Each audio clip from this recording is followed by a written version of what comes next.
আজকে যারা পীরের মুরিদ অথবা যারা মাজার পূজারী আছেন তাদের উদ্দেশ্যে একটা প্রশ্ন করতে চাই। প্রশ্নটা হচ্ছে, কিয়ামতের মাঠে যখন সবাই একত্রিত হবে তখন কি আপনার এই পীর অথবা যার মাজারটাকে আপনি সেজদা দিচ্ছেন, সাজাচ্ছেন, তাকে কি পাবেন?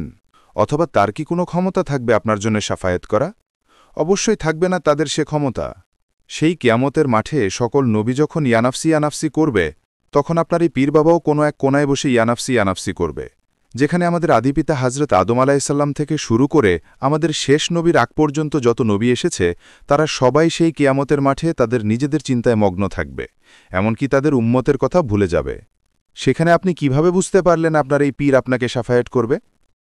কিন্তু সেই ভয়ঙ্কর কিয়ামতের মাঠে ইয়া উম্মতি বলে একজনই কাঁদবেন, আর তিনি হচ্ছেন আমাদের প্রিয় নবী হজরত মোহাম্মদ সাল্লাল্লাহু আলাইহি ওয়াসাল্লাম।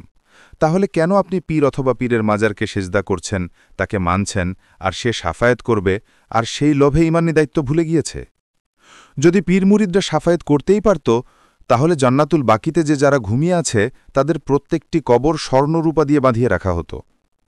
এমনকি আমাদের প্রিয় নবী হজরত মোহাম্মদ সাল্লাল্লাহু আলাইহি ওয়াসাল্লামের রওজা মুবারকও কয়েকটি পাথর দিয়ে চিহ্নিত করা। তাহলে আপনারা কেন একটি মাজারকে এত সাজাচ্ছেন, এত জাঁকজমক করছেন, এবং সেখানে অনায়াসে বসে বিভিন্ন রকমের অপকর্ম করে যাচ্ছেন? এই সকল অপকর্মের কারণে তো আপনারা সবচেয়ে বড় পাপের কাজ করছেন, যেই পাপটির নাম হচ্ছে শিরক। তাই এখনও সময় আছে তওবা করে আল্লাহর তাআলার পথে ফিরে আসুন, এবং অল্প সময়ে জীবনটা আছে, যাতে সফলতা অর্জন করে নিজের জন্য জান্নাত নিশ্চিত করতে পারেন।